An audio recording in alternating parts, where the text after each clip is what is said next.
We live in a society where we're always said that we're always there trying to impress others. But to all the girls and boys out here, I would like to tell you all, what do you like?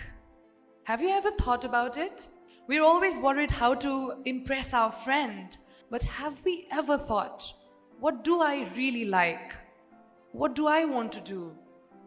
What do I want to give to my society or as an individual? So this is one question I would like everyone to ask yourself. What I'm really good at as an individual, because we hardly think about ourselves, but always contemplating on what others are going to think about us.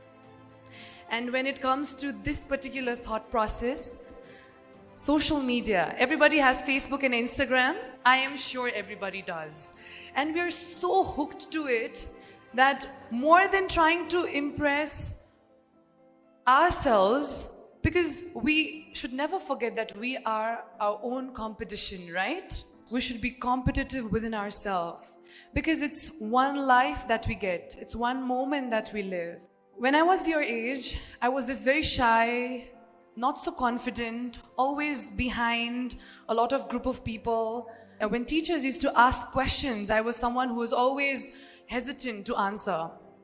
One fine day, one of my teacher, she told me to participate in this tourism Olympiad that happened every year where hundreds of schools participated.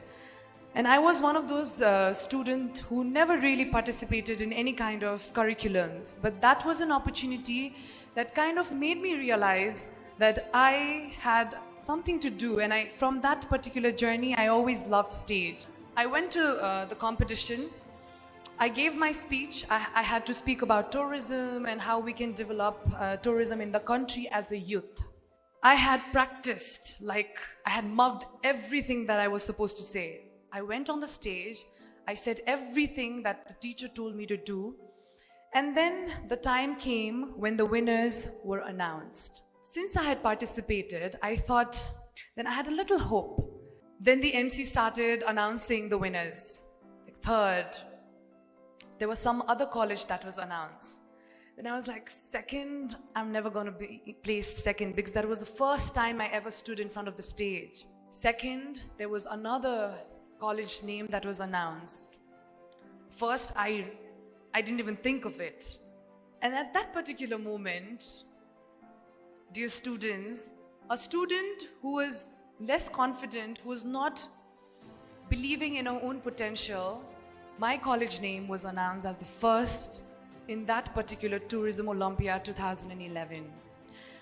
And from that moment, I realized we are always trying to be in a very comfortable situation. We always easily say no to things. But have we ever pushed our limits? From that particular moment, I realized we should always put ourselves on an edge. Always challenge yourself.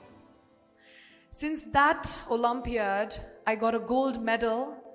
It's been a journey that I've put forward on stage. And from that journey until now, I've always been on stage. I've loved stage. I've loved this microphone. And this is what helps me live my life, my survival way. And that's how I realized my potential. So we always think of different ways. But sometimes putting ourselves on an edge, when someone's pushing you, that's when you realize your potential. In the beginning, I said we don't believe in ourselves. Come on, if you don't believe in yourself, how is everyone around you going to believe in you, right? So start believing in your potential. If you want to do something, opt for it. Sharpen the talents that you have and polish the things that you're weak in. Because no one's perfect. It's practice, perseverance, and consistency that makes a person a better human and a better version of who you were yesterday. So as soon as you move out of this college, out of these boundaries, what's going to happen? You're going to face the real world. So when a teacher asks you a question in your school, in your class, make sure that you answer. Give a wrong answer. It's always good to make mistakes. Don't hesitate. Make as many mistakes here inside. Because once you move outside of this place, comfort zone, you'll be challenged by the world.